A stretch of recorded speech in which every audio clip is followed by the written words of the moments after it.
This is Duke University.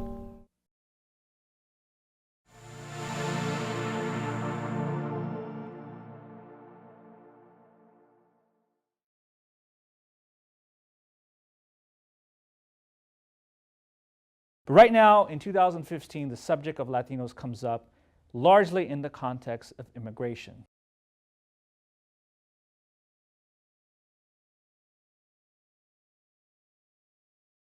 But I would want to pose this question: if immigration is such a hot topic, what does this have to do with the seventh generation abuelita in Española, New Mexico? What does it have to do with the Puerto Rican insurance salesman in Long Island? What does that have to do with the Dominican teacher in Miami, so forth and so on? Yes, they are affected by immigration like every other population is, the way the transformation of the country, especially here in the South. Yes, they're all affected, but what does it have to do with them and why are they defined? To get to this question that has bothered me for some time as I've entered this field, I want to take you back to 1954.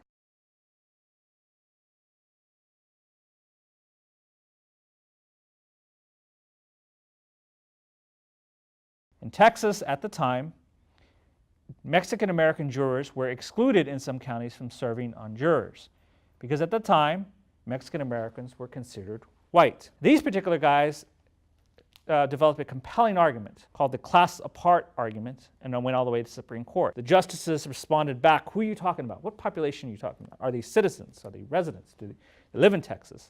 Did they speak English? Who are they? And it wasn't until one justice, Justice Frankfurt, said, I know what you're talking about. You're talking about those greasers. This is 1954, the Supreme Court. The United States has not been able to acknowledge, nor could they comprehend who this population, who they were.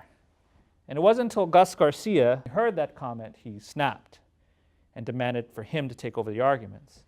They recessed, and he came back and in dramatic fashions told the justices as he slammed down his briefs and said, I'm here to educate you. These people were in the United States long before that wetback Sam Houston was.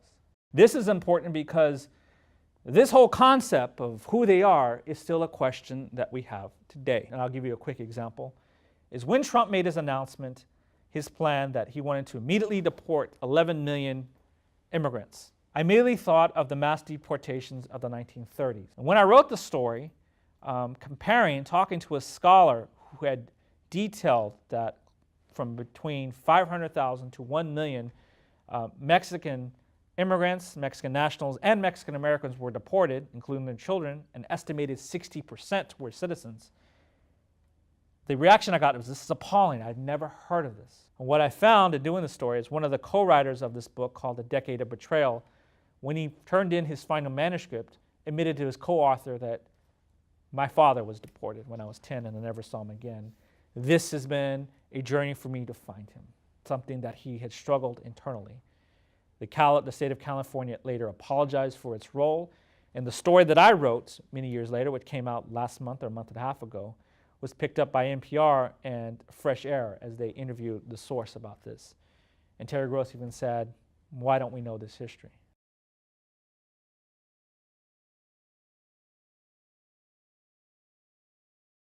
But John F. Kennedy won 90% of the Latino vote, a feat that has never been repeated and probably never will. And of course, in 1963, he is invited to a gathering in Houston, Texas, with Latino civil rights leaders. And in it, he welcomes the crowd the first time a president addresses this new population and says, you remind Americans of our distinct connection with our countries in Latin America. And at the time, as I will mention in the book, pop culturally, Latinos started to penetrate the imagination. And the next day he goes to Dallas and he is killed. When I wrote the story, again, people, I've never heard of this history. I didn't know about it. We're talking about the Latino vote is in vogue. We need this vote. It is asserting itself. But now it's asserting itself with more numbers. But what is the history? Why do I continue doing this? One could say this is another field, I should go somewhere else. I'll bring you back to 2000, 2001. I was an intern at the Wall Street Journal. I wrote a story about undocumented students in Texas being able to go to school for in-state tuition. And at the time, California students could not. The Wall Street Journal loved the idea. We wrote the story. It was one of my triumphs. I thought it was great. The day it came out, I celebrated. And it became very clear that I was being self-centered. I was being selfish, remembering the basic tenets that it's not about you, it's about the people you cover. And then I got depressed, ended up at the trade towers. I want to say it was in Windows of the World. But while I was there, I noticed that there were workers, immigrant workers, especially men, working behind it. Looks like there were busboys working in the kitchen. And I struck up a conversation the best I could in Spanish. And I found out that they were immigrants, usually mostly from Puebla, some Jalisco, I believe, working in the towers on top of the world, seeing the sunset set across America every day. And then I realized, these are people I want to write about. This is my great-grandfather many years ago from San Luis Potosí. And when I get my act together, this is the population that I want to cover because they have a compelling story, something that I'll never be able to grasp personally, but if I do my job, I will be able to paint it in a just way. This was July of 2011, or 2001. 2 months later, I was sitting in my apartment in Harlem when the first plane flew over me and struck the towers. And like everybody in New York, I was appalled and scared of what was going on. And then it hit me that many of these folks were probably undocumented. And when the buildings collapsed, it was after they never existed. Like 1954 didn't exist. And as I tried to intellectualize what went on, try to grasp it, I saw people coming back from the street covered in soot. Later you would see altars or altars for the Mexican immigrants put on by some writers who acknowledged that this was occurring. The fear came over, what was I doing? Why am I here in New York? Should I be back in Houston? What is the purpose? So I called my uncle, who I mentioned earlier, who was a World War II vet. I would later find out was a liberator of a concentration camp and who was active in LULAC, telling him what I had seen.